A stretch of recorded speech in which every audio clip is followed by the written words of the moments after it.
Ladies and gentlemen, boys and girls, welcome back to Folklore, the official gathering place for newbies, novices, and OG diehard fans of the golden age of primetime. I'm your host, Jet, still viewing and reviewing the Sophia Sudsia's primetime storyline of 1985. We're back on the West Coast. Peter is doing the absolute most. So whether you're new to this or true to this, sit back and enjoy. Tell the kids it's time to play outside or out of sight. No babe, no questions, suggestions, or concerns for the next 25 to 45 minutes. Everyone else in earshot, be quiet, get out of your only options because we are watching our stories. Get it together. Ladies and gentlemen, boys and girls, this is Folklore.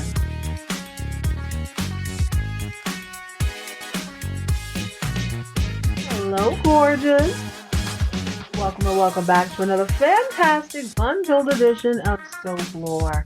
I hope your day is shaping up well. I hope you're ready for an adventure. Well, something like that. For some of you, we're going back in time. For some of us, it's new to me. We are back for another iconic episode of Falcon, Crest. I gotta say, season 5 has yet to disappoint me. This episode's a little bit slower, but it's so juicy. It is fat full with intrigue and mystery and shockery and foolery. And Peter is tripping. We have to get to the bottom of this. Do all Peters suck on nighttime television? I kind of do.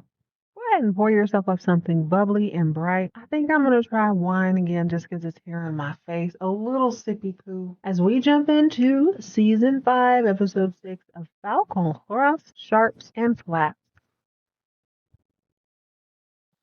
You ever just feel like something's out to get you? There's just this small corner of the universe that you will never conquer. No matter how hard you try, no matter how patient and diligent you are, it just never comes to pass. For me, it's potatoes. Potatoes decided circa 1997 that they had some sort of vendetta against me. They decided no matter what I did, no matter how hard I tried, everything I thought about potato-wise was going to crumble. If I sliced them and tried to make breakfast potatoes, they either turned out mushy or crispy and embarrassed me. Can I make french fries? I can. Do I sweat profusely and give up because ain't nobody got time to cut up 75 potatoes? Absolutely. Nobody has time for that. I'm quite embarrassed, and I hope my mom's not listening to this episode, that I tried to make a baked potato and it laughed at me. It stayed firm, it stayed porous, it stayed ashy, got me all in my feelings. I really thought I was going to cut it open and be able to scoop out the gooey goodness that I had my mouth fixed for. Instead, my little plastic knife snapped in half, and so did my resolve. I hate you, baked potatoes. Actually, before we get into that, I want to thank you all who responded to the Dallas episode. Yeah, we totally think New Sister's creepy, right? I can't quite put my finger on it, but I can. And we'll get into it on the Dallas episode because I did go ahead and watch that. She seems cool, but also, this is all new to everyone. Rebecca's children are handling the news of each other and her as best they can. But I have it on very good authority, shout out to Oregon, that I am right in my suspicion about this here broad. Call it a gut feeling, call it intuition, call it pattern recognition. She is a relative. She is from far, far away. It is specifically the cousins from the opposite coast. In my opinion, it tends to mean you are running away from something. I don't know if that's the case for this girl, but she's definitely going to be a problem. But seriously, do you have something in your life that just doesn't go to plan no matter how diligent you are working on it? I feel like this is Angela's whole problem today. Just like me and the potato, who decided for whatever reason it was never going to be the right thing for me. I swear I'm going to let this go eventually, but I just don't understand what I'm doing wrong. Also, I don't understand why it's taking so long to cook this daggone potato because I'm trying to make you the star of the show. The potato was going to be the entree this time. Now, if I make a french fry, it turns out fine. Shout out to HEB for inventing the fry cutter. Saved a lot of time. I ain't got time. I'm not finna cut the fries, soak the fries, drain the fries, fry the fries, drain the fries, fry the fries. Hey, baby, Chick-fil-A is right around the corner. Whataburger is right around the corner. I'm not going to do all that. But if I just want to cut up a potato and put it in my roast, it's fine. That's the part that irritates me the most. I can make a pot roast. I can serve potatoes alongside a chunk of meat and everything is fine. I've had pretty good luck with potato salad, but when I want you to be the star, when I want to give you the stage, you're like, nah, you're going to be very embarrassed. I feel like this is Angela Channing's entire life at this point. For the first time in a long time, I had to take a step back and realize why I fell in love with villains the way I did. I am always, first and foremost, it is about the story, who has a better version of it. And quite frankly, Angela Channing does, in my opinion. So picture this. Your entire life, you have been indoctrinated with the love of wine, all things family, all things heritage, all things that you can hold in high regard because you were handpicked by your father to learn these things. As you grow and as you mature, you become excellent at it. Not just good, you are excellent. This is your zone of genius. Only because you are a girl, you're not first in line. Your drunk brother, who only appreciates the fuzzy warm feeling he gets in his guts after he drinks copious amounts of said wine, gets first in line. He gets put at the helm to run this beautiful business straight into the ground. Instead of acting a teetotal fool, you patiently wait. You get married. You drop a couple kids, unfortunately for you. The time you're born, they're girls too, so you already know they're not going to run the place. But you think, you know what? Maybe I can convince my loving husband to help me run this beautiful vineyard. Only to have him shack up with your brother, your drunk brother's good for nothing, highfalutin, think she better than everybody's wife, Jacqueline. And this heifer has the nerve to have a baby with your man. What's your man? You can only take so much. You divorce him and you continue to run things and you patiently wait for a track to explode on. See, you read all the articles. You are subscribed to National Geographic. You are subscribed to Cedar Sinai's newsletter. You know the effects of alcoholism on the kidney and the liver long before the rest of the world catches up. So you know it was only a matter of time before your useless, good-for-nothing brother drinks himself right into oblivion. And once he's out of the picture, now that your daddy's out of the picture, this whole shebang is rightfully yours. And not just because you share the same last name or blood or heritage, because you care, because you love it, because you are patient and diligent, and wine is your life. So what happens? On one fateful night, your brother finally falls to his death. Thank you, Jesus. And you're able to put him in a Buick, send him over the side of a cliff, bada bing, bada boom. Only to have his son, the son of that good-for-nothing, highfalutin wench who was knocked up by your baby daddy, come back into the picture. All of a sudden, he want to start making wine. He can't spell wine. His whole crew can't spell wine. He doesn't know the difference between champagne and Beetlejuice. But he want to run. That's talking about this is his heritage too. Now, okay, yeah, he is.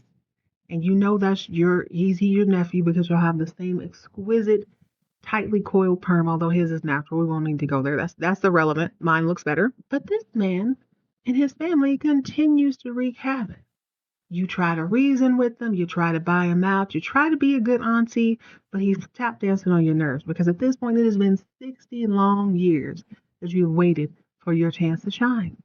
You were waiting to be the entree, yet you keep getting put to the side like some throwaway french fries. To add insult to injury, someone brings cheap ketchup to the picnic in the form of your baby daddy's bastard baby. Now he thinks he has a right to the vineyard that you have poured your entire life, and this is beginning to be too much. So season after season after season, you wait in the cut, you try to interfere, you try to do your best to rise to the ranks, to make this great business that you have been running all along what it needs to be. An icon, a global juggernaut. Yet you keep running into these little snafus. Your daughter goes on a killing spree. Then she's running around the countryside acting a fool, dressing like a nun, sleeping with men who live in tin cans. She's doing a lot. All you can do to stay alive at this point is just chill in the cut. You marry a man who is your lawyer, only to have him die in a plane crash. It's just, my God.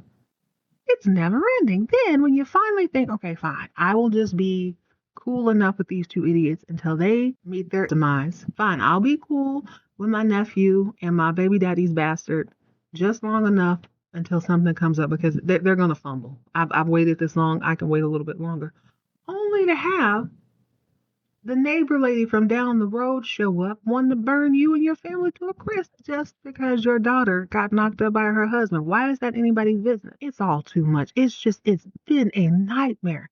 So finally, 5 seasons deep into an exquisite nighttime primetime television show, you remember one of your booskies you've been keeping on ice all this time because you were a woman of patience if nothing else. Your booski buys back your property. And finally, you can breathe. Thank God. This has been a long time coming. I haven't just waited 5 seasons. I've waited my entire life for this moment to shine, only to find out that anyone named Peter is a scoundrel, scumbag, and should be approached with complete caution because nighttime Peters are absolutely the worst. Let us begin. One thing about patience, it doesn't come easy. But once you master it, you can master almost anything. Angela Channing has been quietly and patiently waiting to inherit Falcon Crest for many moons, 6 or so decades. What's another 60 or 70 minutes? What's another 60 or 70 minutes on the front porch of her beautiful home in the warm company of a good friend named Peter, who happens to be a billionaire, and her lawyer man-child, the Manimal, who can turn into a falcon at any point, I guess he wants to. Angela is enjoying a meal with Peter, and unfortunately her defenses are down because up until this point, Peter has been nothing but an admirable person. He is someone who clearly shares an affection for her. And it isn't that she's not into him, like he's cool or whatever, but her mind is on her money and her money is on her mind. She must do what needs to be done in order to live out the legacy that she has been raised in. So over calamari, which apparently needs more lemon, she thanks Peter. Peter, I really appreciate you being so ruthless, so heartless, and okie doking Cassandra and her nutty nut farm mom, Anna, into giving me back what is rightfully mine. I adore you for that. Peter Popoff. Peter says, no sweat, babe. We've been friends forever. More than friends, wouldn't you say? Now, Angela's not much. She's not really listening to him because, it's time to eat. A girl's got to eat. So she's like, of course. Peter goes on to complain about the lack of lemon juice over his calamari. While the Manimal says, well, Peter, we have drawn up every contract you need. You might want to pass these over to your lawyers. Let them tell you what to do. Peter says, nonsense. I'm a billionaire. I'm well over the age of 18. I've been doing business my whole life. I don't need a lawyer to tell me anything. I can read these and comprehend them just fine. Manimal's like, okay, cool. So, how soon do you need the check for Falcon? Peter says a Falcon Crest is not for sale. Don't this seem familiar? The last time we met a man named Peter, yes, he had the chest of a 10-year-old boy. Yes, he got the brakes beat off of him by a geriatric man. Well, Blake ain't actually geriatric, honestly. He's just stiff because he hadn't had to do physical labor in at least 40 years. Peter the filibuster, the cokehead kingpin, actually he wasn't even a kingpin, he's a coke fiend, was tackled at the Denver airport by a man whose knees were screaming at him. He tripped and fell into a second body, beat the brakes off of Peter the filibuster, who also was smuggling drugs across county lines. And flying coach, for crying out loud. Now, this Peter would never be caught dead. Obviously, he has a yacht. He seems to keep his nose clean. He has money to spare. He's one of those interesting guys. He's a Dos Equis man. Always running around. Oh, Angela, why don't you taste this salmon? They taught me how to cook this in Alaska. Oh, Angela, can I show you this wine? I learned to ferment myself from some monks and so. Very interesting, very unassuming until this moment. Now, I knew something was up. He was acting funny to me. So back to the lecture at hand. Falcon Crest is not for sale. Angela looks up like, I know, Peter, I know you're lying. What do you mean it's not for sale? Maybe part of her is still hoping he'll just pass it over to her. Why not? He says, well, I'm not interested in selling, but I would be interested in gifting it to someone. my wife specifically. I'm not sure if I mentioned this before, but Angela has already turned down his invitation for marriage. As she should. Let's think about this. This woman is established. She has been casually dating men all up and down the California coast for 3 to 4 decades. The last time she got married, her husband blew up in an airplane over the Rocky Mountains. Like, I mean, by all intents and purposes, she's still a grieving widow. She already told Peter, no, baby, I'm not really trying to get married. You are wonderful. You're beautiful. I'm not really trying to get married. Peter's not taking no for an answer. All these delicious porch meals that he keeps serving up to her had intention behind him. He went through her stomach to get through her heart, but only her heart is ice cold, so he's just wasting time. She's like, Peter, no. But now she realizes if she doesn't say yes to Peter, Falcon Crest is gone, potentially forever. So what does a baddie do when she's backed into a corner? Some might say she relents, some might say she folds. Those of us who are wise enough and watch enough TV know she bides her time. She smiles charmingly. She obviously tries to buy time, and I'm assuming it's the next day or a couple days later. They are at Tuscany Down, she, Peter, and her kookaloo baby girl, Miss Emma, who is quite lucid this season, and I'm not feeling it. I need another episode, a manic one preferably. An Emma killing spree would be epic, but I mean, I won't shoot that high. Anyhow, Peter decides to do the clinkety clink clink clink on the good crystal glass and announce to everybody in there gambling away their life savings and their children's tuition that he has bagged the baddest baddie in the valley. Miss Angela Channing is going to be Mrs. Peter Stravos. The look on her face is like if someone farted and blew out your birthday candle. She can't even believe this. Peter, hi. What? What? So apparently she didn't say yes. Emma is elated. Oh my God, Ma. Thank God somebody in this house is getting married. We need a man around this piece. You know what I'm saying? But here is my side quest thought as I watch this and I observe. I think what had happened was Angela and Charlie have been a quiet couple probably since she was a teenager. He don't seem to mind being with her. She don't seem to mind being with him. He knows where all the bodies are buried. He's already started secrets. And I feel like they raised Lance together as if that was their child. Charlie's already her husband. She really don't need another husband, which is why it's so easy for her to turn people away at all times. Maybe they have some sort of agreement. He got a little boosty he likes to keep tucked away. She keep 2 or 3 on ice. But this is going to throw a wrench in her plans because she already has her business just the way she likes. Her house is just the way she likes. Now she has to have this man who went from very interesting and worldly and sophisticated to a nuisance. If I'm used to a quiet house, I don't want to hear about your fishing trips unless you're buying me islands and stuff and we're eating lunch on the porch. I'm not trying to hear this every time you come into my house, but if I don't know anything else, I know to never, and I do mean never, underestimate big perm rod goddess herself. She will slither her way out of this. Immediately, she throws a plan. She's like, okay, he wants a wife. He wants me specifically. I'm going to make him earn it. Because after all, I am a lady. Angela is a chaste woman who is not going to give up the ghost for any reason. So she says, Peter, I think you and I probably should live together first, don't you think? Which is completely out of the norm because she tried to kick Lorraine out of the house because she didn't want no fornication under her roof, although I'm pretty sure she's hooking up with Charlie. Peter is pumped because he's like, I'm going to get this woman and I get the pumps and the bump. I get all the things I need. Oh my God. This is the best money I've ever spent in my life. Only when he moves in, she lets him know, baby boy, you're going to be down the hall in the guest bedrooms. I'm not giving up this ghost for nobody. I'm a bad bee, but I need a ring. I need quite the elaborate, annoying ring. Which reminds me, I forgot to tell you guys, she does get a Super Bowl size ring. It is gaudy. It is obnoxious. It is emerald. It is 100% costume jewelry. They didn't even put it in the budget. They was buying leather pants to hand her stuff. And apparently, is it Morgan Fairchild?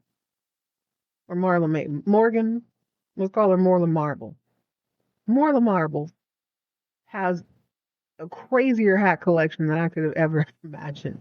She is putting leather pants, Pam's berets to shame, okay? These are bigger than a fedora. She is on her church lady realness every single day. So I guess they didn't have money for a real ring. Peter accepts the fact that he's going to be sleeping down the hallway and just, patiently waiting to get in with Miss Angela Channing.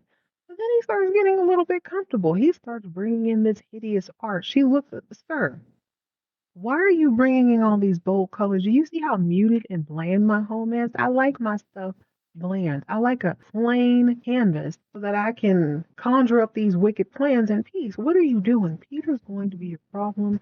Peter is a little bit overzealous, but something tells me that Peter is not to be trifled with. Poor Angela. Angela has to figure out how to get this baked potato right, how to get her life back in order, because by God, she's made it this far. She is not going to blow the whole operation on some man. Although I will say, Peter is a hottie. Mr. Romero, I think is his name. I just kind of glanced at it during the opening credits.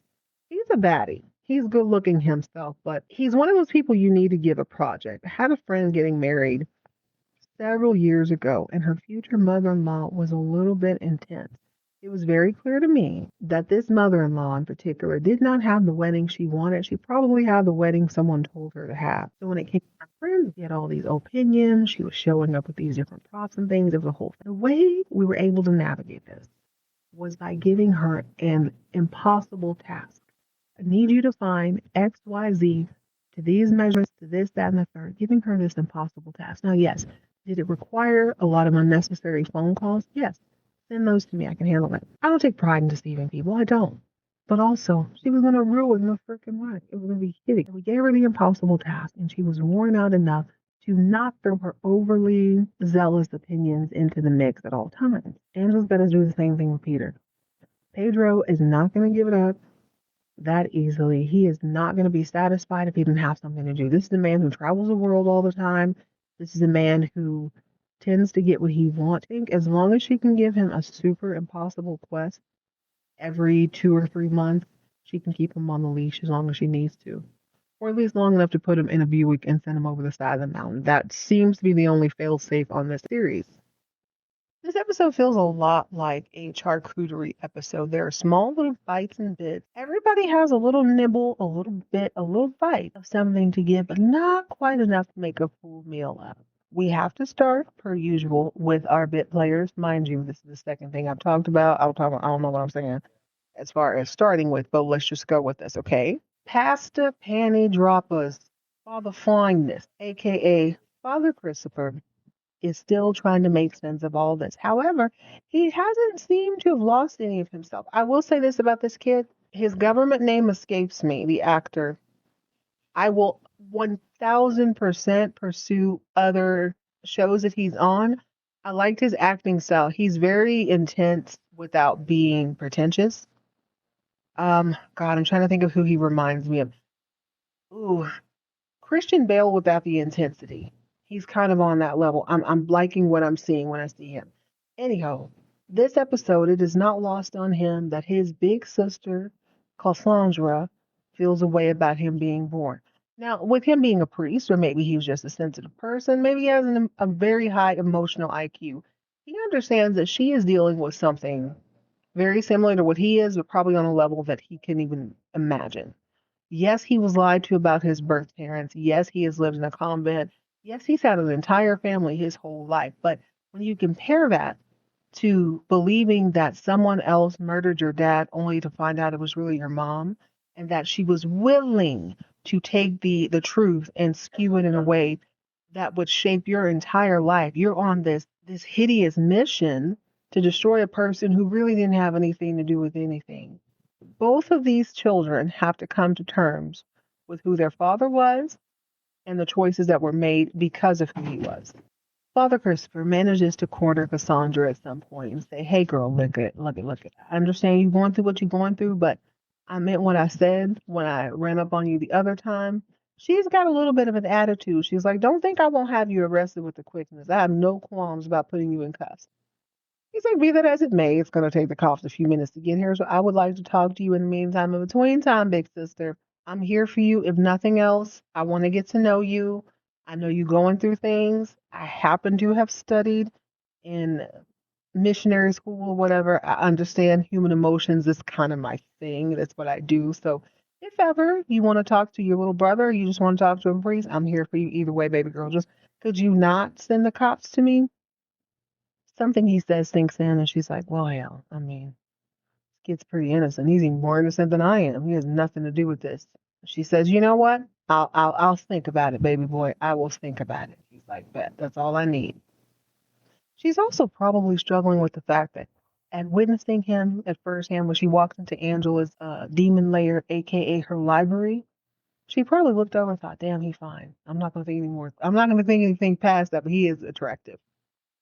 Priests or people who are supposed to counsel you should be ugly by law. It should be a fact. You cannot be attractive and help people in personal situations.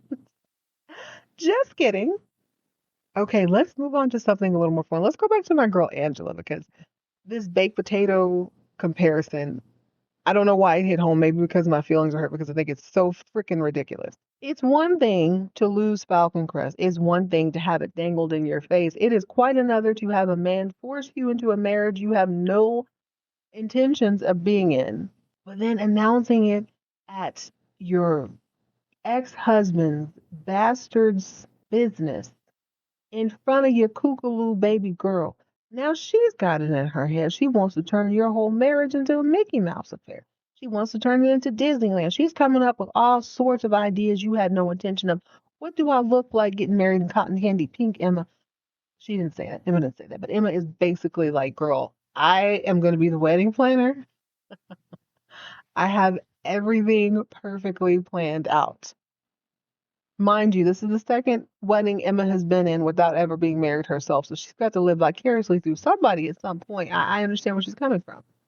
Angela does not want this to happen. She just needs to think. She just needs to get somewhere nice and quiet. She needs to get back into her own routine, into her own body, and she can come up with a solution. So she goes to bed. I'm assuming, as I say this out loud, this whole timeline doesn't make sense, but you know what? We're gonna go with it because what? It's soap tax. Angela is peacefully in bed, or perhaps she's waking up, taking her fresh perm rods out, getting ready to get ready for the day, and she hears a doont, oont, oont, oont, oont, oont from outside, and she's like, what is that noise? Goes downstairs to the house she pays for. Amen. Walks to the backyard and sees a bunch of layabout slouches, weirdos in sunglasses in the brightest colors known to man in her pool. This is a fantastic time to remind you that this episode is brought to you by the color pink and all of her children. We have pink in the shade of magenta. We have pink ranging to a coral situation, which is the affair and the love child between Tangerine and Blush. Angela comes downstairs and she already knows before she gets to the pool, she knows it ain't Emma, it ain't her, it ain't her new boo Peter. It certainly ain't Charlie. Everybody in the house likes it good and quiet. There is only one culprit here, and it is the bereft Lance Thompson. Only now he's not bereft. Now he's out of his feelings all of a sudden. He wants to throw pool parties at Can't See in the morning. So Angela does what any respectable old broad does. She puts on her bathrobe in blush pink, amen, with the shoulder pads because she means business. She is structured and she needs you to see that. She marches right down to the pool and she sees God knows how many people splashing about early in the morning, making all kind of noise. Lance, get your narrow behind up here. What the heck is this? Lance, right before his grandmother came downstairs, was about to disrobe. Now, it is odd to me this episode. This is the first time in 4 episodes that I haven't seen him in Speedos. He's actually about to jump into the pool, but for whatever reason, he is in his business casual, his brother Brooks Brothers outfits, trying to impress the incomparable Apollonia. We'll get to her in a second. Lance says, grandmother, I got someone I want you to meet. These are people from a record deal. We're just having a good time. He said, have a good time on your own time, out of my pool. Why are y'all making all this damn noise? I didn't even have breakfast yet, Lance. What is this? Well, Lance is ignoring everything his grandmother is saying because he's in love. He's smitten for the 16th time in 5 seasons. He points to the water. He says, grandmother, there's someone I want you to meet. Now let's talk about our good sister Apollonia. Apollonia's costume choice and costume design for this season is everything I want in the worst way possible. It is camp. It is over the top. She is part Wilma Flintstone. She is part Judy Jetson. She is part church lady. She is mother of the church. She's all sorts of things wrapped into one, and we're supposed to accept it. I'm going to accept it until I don't. But on this particular scene, she has on a silver sort of scaled bathing suit because she is swimming. And a Wilma Flintstone, I just killed 16 dinosaurs type necklace. Well, she comes bursting out of the water. Now, let's be fair. We're friends here, right? We're all so friends together.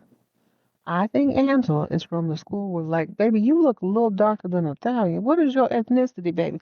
Maybe she ain't a fan of that. Maybe it's too loud in the morning for her. I don't really know.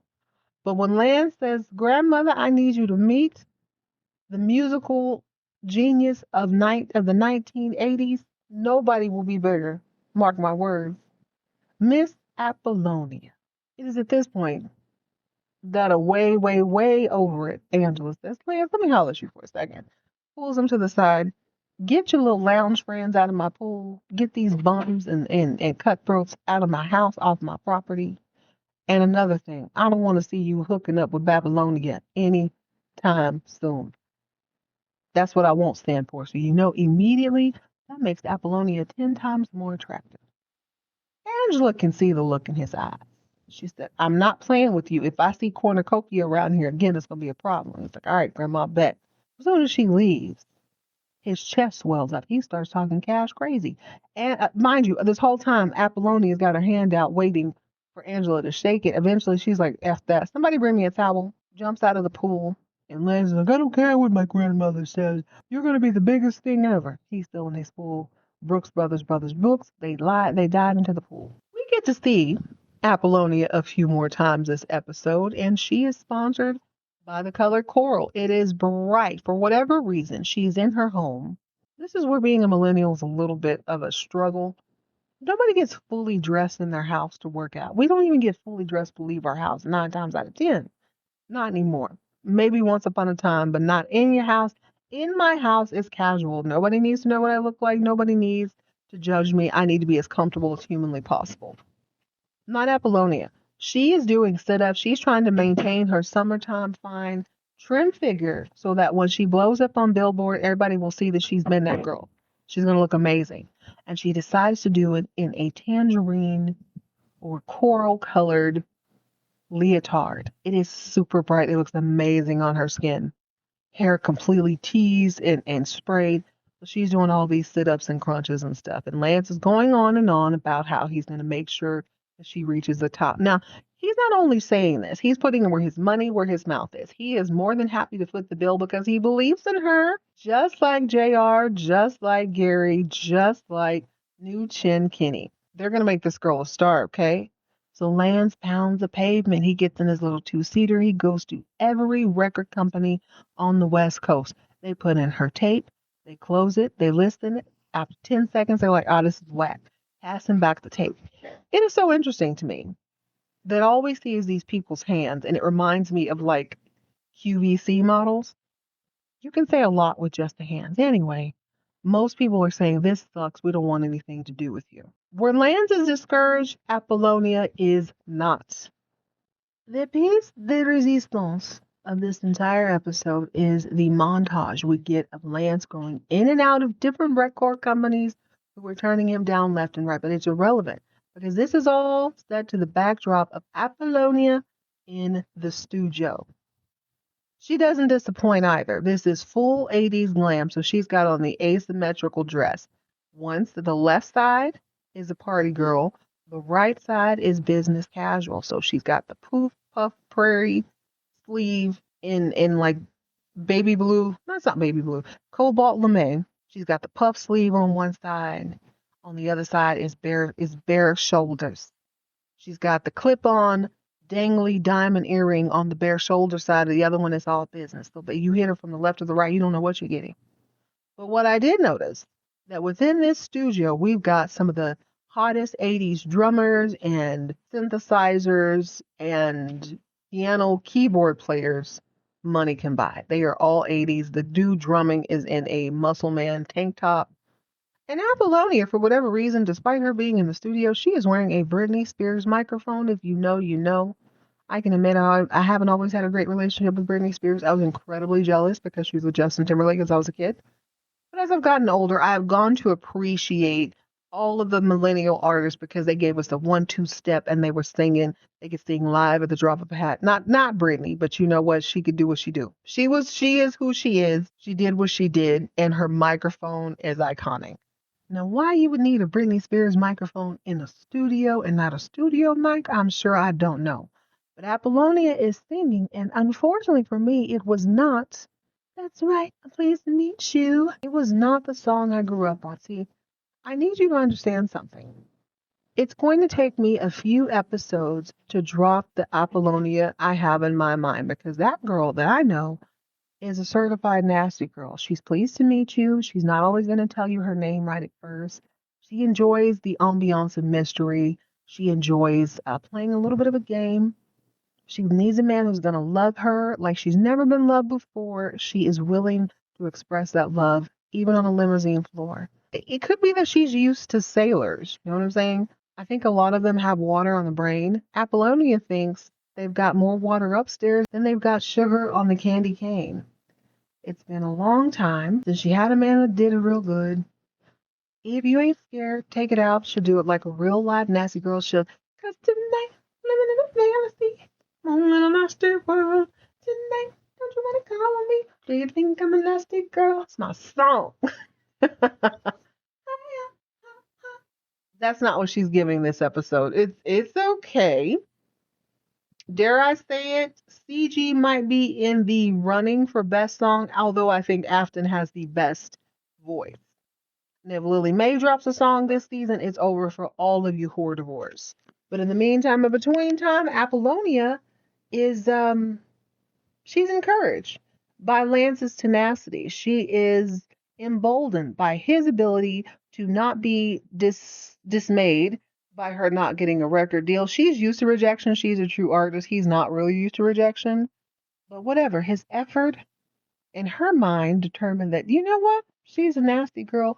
He might be someone who ain't scared to whip it out. Let me go ahead and show you what's up. As she does crunches on the floor to keep her summertime fine body, she decides it is time to take a lover in the form of Lance Compson. Congratulations to the new couple. I give him 8 more episodes where we have an even newer Booski. Quick recap, Angela does not like cornucopia. She warns Lance that if you bring Appalachian over here one more time, I'm going to make your life a living hell. Lance says he doesn't care. This is his house too. He can bring around anyone he sees fit to. Apollonia says coral is my color. Also, there was a scene where she came out the door, y'all.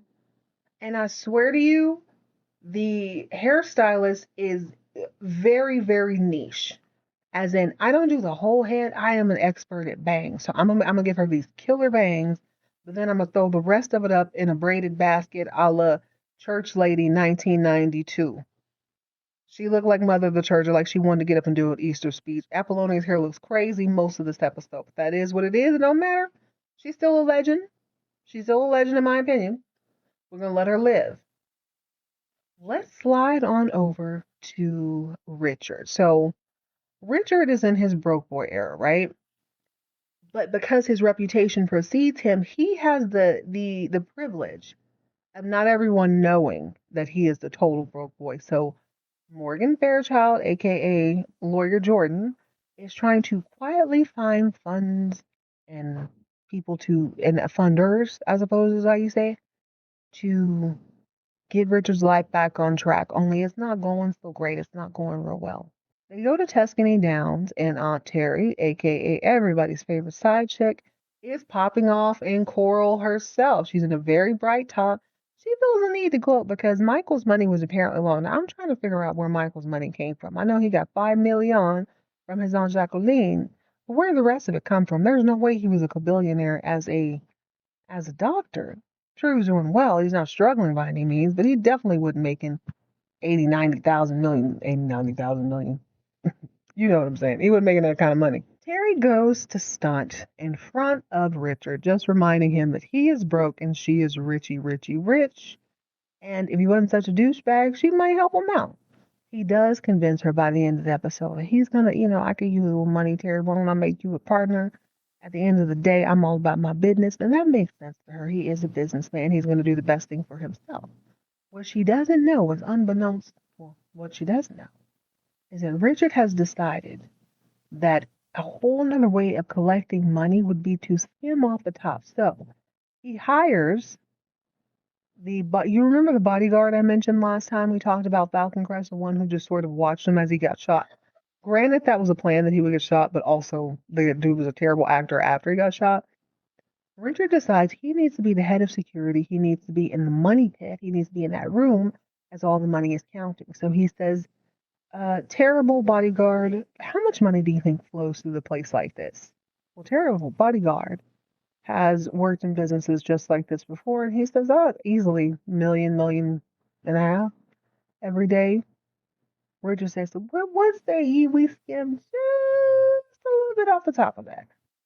You think anybody would notice? Like I'm like literally 1%. Terrible bodyguard knows the math. I don't, but he quickly deduces that that number is irrelevant. Nobody would notice that. We're just like, cool, okay, that's your new job. I need you to help me skim money off the top. Help me understand this, y'all. If this is his business, despite him being broke, there's no other partners in this. Like, I don't understand. I really don't understand. Terrible bodyguard agrees, and yeah, that's a new plan. But remember how I told you Cassandra was visited by her baby brother who happens to be a hottie and a priest? Something he said touched her deeper in her soul. So she shows up to Richard's house. Mind you, they used to have a whole thing going on. And they get to have a conversation. She apologizes for all that she put him through. And she presents him with a check, which is roughly 1/3 of the profit she gained from buying Falcon Crest.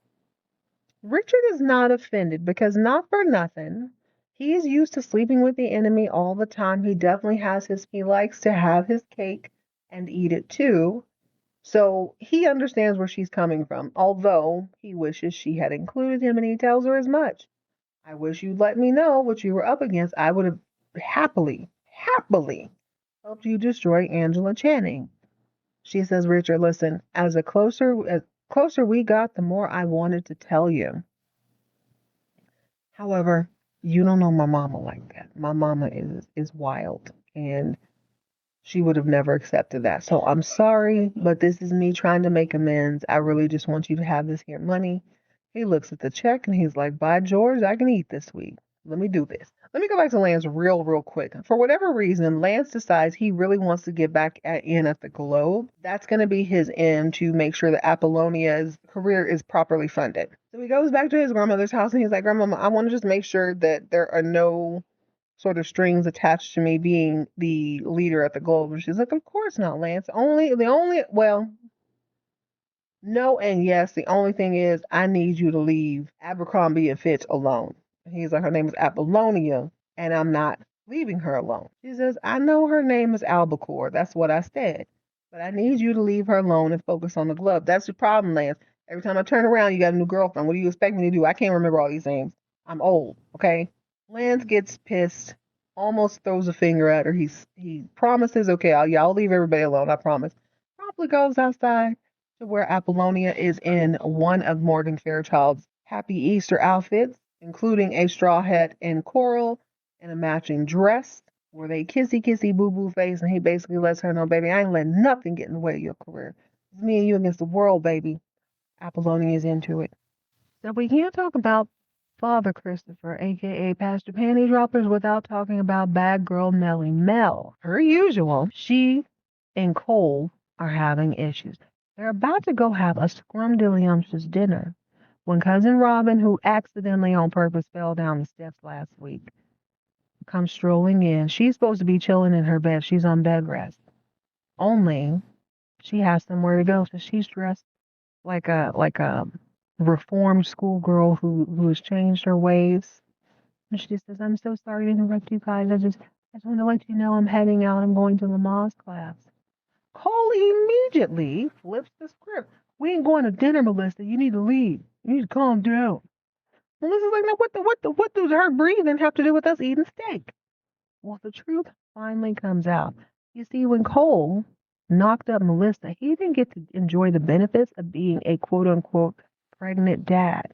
He didn't get to see his child be born. He didn't get to hold him for many months after he was born. So if the opportunity presents itself again, He's not going to miss out on this baby. It all makes sense. It isn't that he's overly compassionate to Robin. It's the fact that he is making up for lost times with a child he never, with a child. This is an experience he didn't get to experience with his firstborn. It is hard for Melissa, aka Bad Girl Melly Mel, to come up with a compelling argument because you know what? He's right. What is a man to do? This is his opportunity to be a part of every ounce of this child's life, and he's not going to miss it. It's admirable and heart-wrenching at the same time. So what does Melissa do? She heads over to the convent or the church or whatever so she can talk to Father Bobby. Now, she still thinks that Father Christopher is upstate with his kookaloo murdering mama.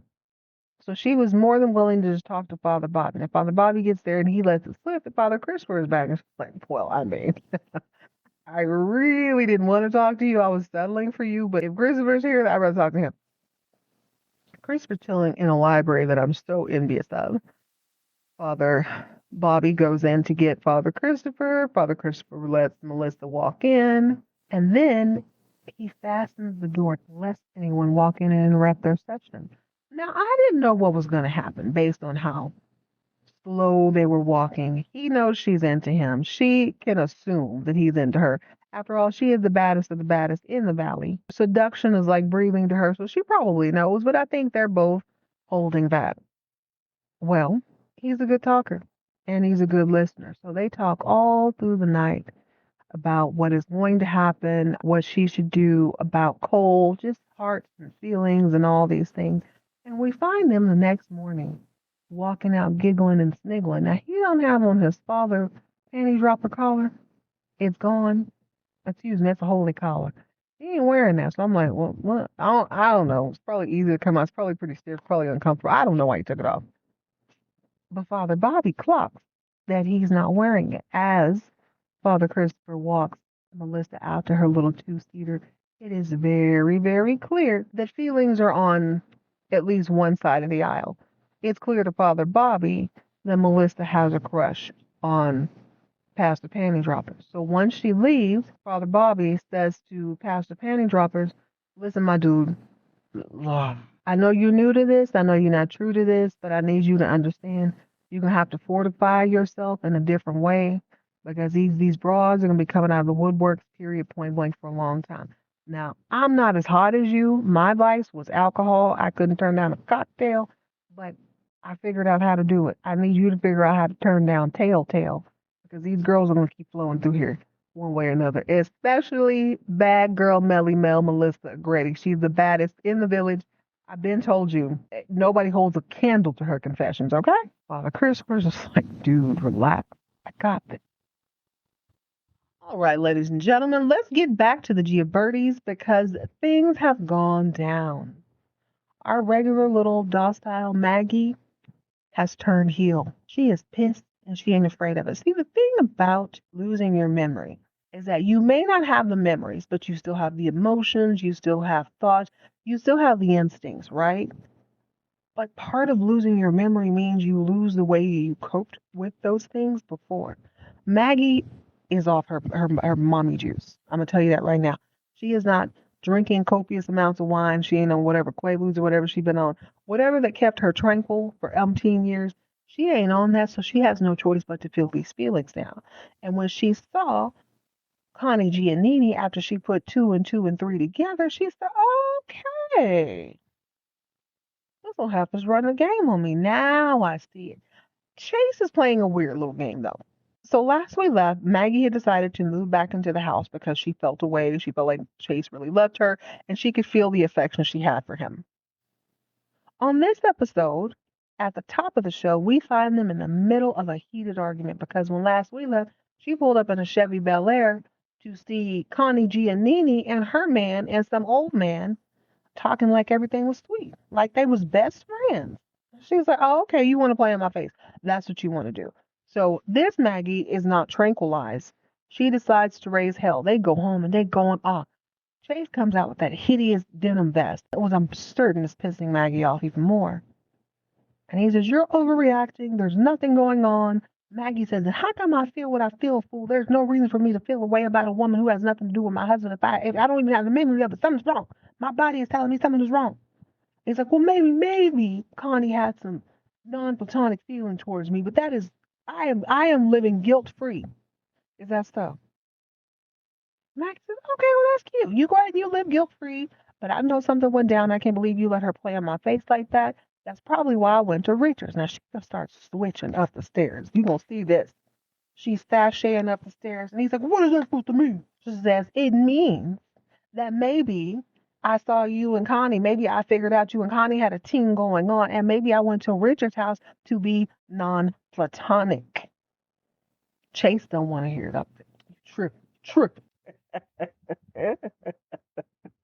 Yeah, okay. I love it. I love it. So, for whatever reason, Chase has it in his mind that everything is cool. We're going to just pretend like nothing happened.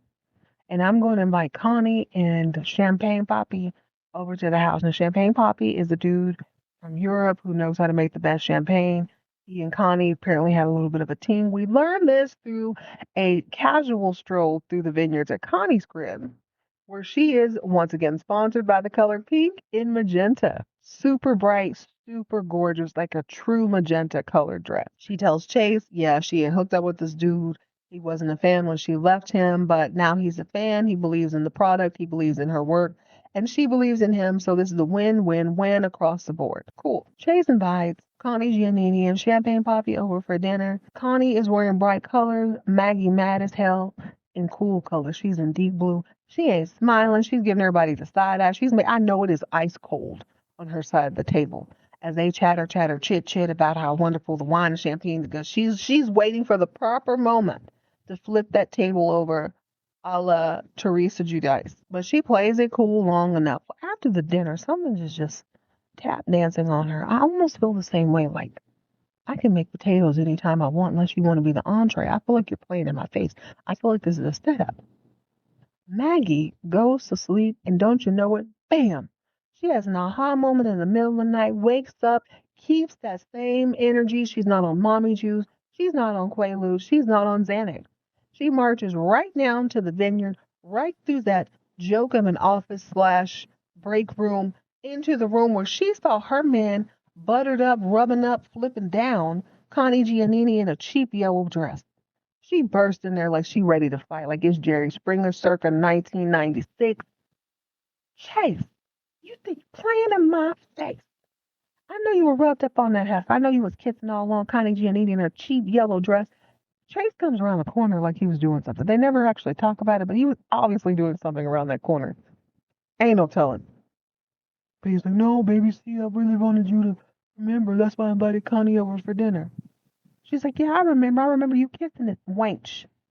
He's like, babe, that was months ago. That wasn't a few minutes ago. I just wanted to jog your memory. Do you love me? Maggie replies, of course I love you. I'm not going to give up on this marriage. Ladies and gentlemen, we have our first just terrible writing, in my personal opinion, on this show. What the hell do you mean I'm not giving up on this marriage? Now, granted, I never thought they would. However, this man started at the top of this episode saying he had nothing to feel guilty of. Nothing happened. Nothing happened. Nothing happened. Nothing happened. But also, I invited this woman over who I knew wanted me so that it would jog your memory so that we could have a fight. The hell?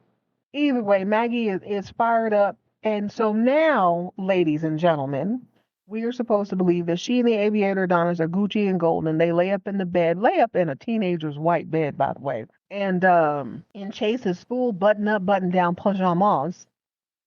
And Maggie explains to the audience that after this little tiff, it isn't that she doesn't have any memory. She just doesn't remember anything after the explosion, i.e. she don't remember whether or not she and Richard got down.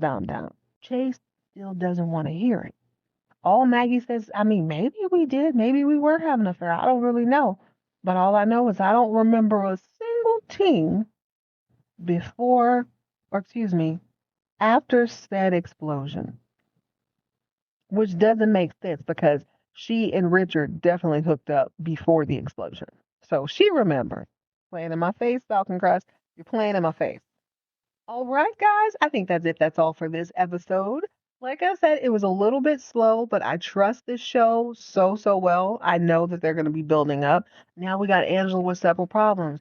She's got Peter, who wants to move into her private space. She's got Emma, who wants to parade her around like it's Disneyland. She's got Lance with yet another broad. Albacore tuna fish who want to take over his life. It's hard out here for Pimp. Maggie's memory is halfway back, although I think she might be playing the same sort of possum that Chase is playing. Oh, I don't remember, baby. I don't remember. She said pacifically, not specifically, pacifically at the top of this episode that she wanted to go see Richard and have a non-platonic episode, I almost said, relationship. Richard's still a broke boy, but he's got a little check from his sister. Oh, also, Cassandra brought over a check to Chase. He basically told Maggie to rip it up until he realized what it was, and he's like, "Okay, don't rip it up, but put it in the business account so that way I don't touch it personally, and I can still be mad and look at her at the side of my eye. Never let me down." All right, guys, that's it. That's all. Next episode, we're gonna jump into Dallas and find out what is really going on with our girl Pam. In the meantime, in between time, wear a name tag because old ladies will try you each and every time. My name is not Albacore, Abercrombie, or Aborigines, or Appalachian. It is I almost forgot her name. Almost said Avalanche. Stay hydrated, stay moisturized, mind your own business, and keep all of your drama on